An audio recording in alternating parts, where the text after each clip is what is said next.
ಈ ಹುಡುಗಿ ಮಾಡೋ ತಪ್ಪಿಂದ ಜಾತಿ ಧರ್ಮ ನಡುವೆ ಜಗಳ ಆಗ್ತಿದೆ, ಕೆಟ್ಟ ಪರಿಸ್ಥಿತಿ ತಂದಿಡ್ತಿದ್ದಾರೆ. ಹುಬ್ಬಳ್ಳಿಯಲ್ಲಿ ನಡೀತಿರೋ ಲವ್ ಜಿಹಾದ್ ಪ್ರಕಾರ ಸಂಬಂಧಿಸಿದಂತೆ ಒಬ್ಬ ಪತ್ರಕರ್ತನಾಗಿ ನಾನು ರಿಸರ್ಚ್ ಮಾಡಿದೆ.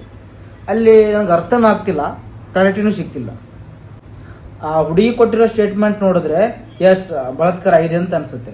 ಈ ಹುಡುಗನ ಅಕ್ಕ ಕೊಟ್ಟಿರೋ ಸ್ಟೇಟ್ಮೆಂಟ್ ನೋಡಿದ್ರೆ ಇಬ್ಬರು ಸೇರ್ಕೊಂಡೆ ಮಾಡಿದ್ರ ಅಂತ ಅನ್ಸುತ್ತೆ. ಈ ತಂದೆ ತಾಯಿಗಳು ತಮ್ಮ ಮಕ್ಕಳು ಓದ್ತಾ ಇದಾರೆ ಅನ್ನೋದು ಬಿಟ್ರೆ ಅವ್ರು ಏನ್ ಮಾಡ್ತಿದ್ದಾರೆ ಏನಿಲ್ಲ ಅನ್ನೋದು ತಿಳ್ಕೊಳ್ಳಿಲ್ಲ ಅಂತಂದ್ರೆ ಕೊನೆಗೆ ಈ ರೀತಿ ದೌರ್ಜನ್ಯ ಆಗಿದೆ, ಅತ್ಯಾಚಾರ ಆಗಿದೆ ಅಂತ ಬಿಟ್ಟು ಧ್ವನಿ ಎತ್ತೀರಾ. ಇವಾಗ ಏನ್ ಮಾಡಕ್ಕಾಗತ್ತೆ? ಆ ಹುಡುಗ ಏನಾದ್ರು ತಪ್ಪು ಮಾಡಿದ್ದ ಅಂತಂದ್ರೆ ಅವನಿಗೆ ಕಠಿಣ ಶಿಕ್ಷೆ ಆಗುತ್ತೆ. ಈ ಭೂಮಿ ಮೇಲೆ ಯಾವ ಲೋಪರಿಗೂ ಬದುಕಕ್ಕೆ ಆರೈತೆ ಇಲ್ಲ. ನಾವು ಭಾರತೀಯರು, ಭಾರತದ ಸಂವಿಧಾನ ಬದುಕ್ತಾ ಇರೋರು.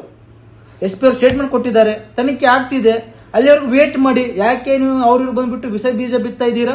ಯಾರ್ದು ಸತ್ಯನೋ ಯಾರ್ದು ಸುಳ್ಳೋ, ಯಾರು ತಪ್ಪಿದೆಯೋ ಯಾರು ತಪ್ಪಿಲ್ವೋ ಅನ್ನೋದನ್ನ ಡಿಪಾರ್ಟ್ಮೆಂಟ್ ಅವರು ತೀರ್ಮಾನ ಮಾಡ್ತಾರೆ.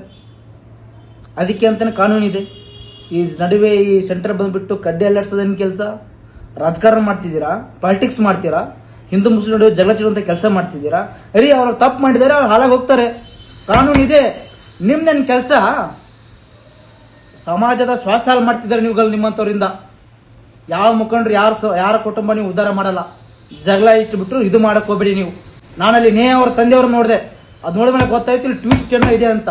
ನಾಶಿ ಆಗಲ್ವೇನ್ರಿ ನಿಮಗೆ? ನಮ್ಮ ಸಮಾಜದ ಸ್ವಾಸ್ಥ್ಯ ಹಾಳು ಮಾಡ್ತಿದ್ದಾರೆ ನೀವು. ನಾವು ಭಾರತೀಯರು, ಹಿಂದೂ ಮುಸ್ಲಿಂ ನಾವು ಭಾವೈಕ್ಯತೆಯಿಂದ ಬದುಕ್ತಾ ಇರೋರು. ಸ್ವಲ್ಪ ಕಾಮನ್ ಸೆನ್ಸ್ ಇರಬೇಕು. ಅದಕ್ಕೆ ಕಾನೂನು ಇದೆ, ಪೊಲೀಸರು ಇದ್ದಾರೆ, ಸರ್ಕಾರದವರು ಇದ್ದಾರೆ, ಅವ್ರ ಕುಟುಂಬದವ್ರು ಇದ್ದಾರೆ. ಆ ಹುಡುಗ ಸ್ಟೇಟ್ಮೆಂಟ್ ಕೊಡ್ತಾನೆ, ಹುಡುಗಿ ಕೊಡ್ತಾಳೆ, ಅವ್ರ ಅಕ್ಕ ಕೊಡ್ತಾರೆ, ಎಲ್ಲ ಇನ್ನೂ ತುಂಬಾ ತನಿಖೆ ಇದೆ. ನೀವು ತೀರ್ಮಾನ ಮಾಡ್ತೀರಾ?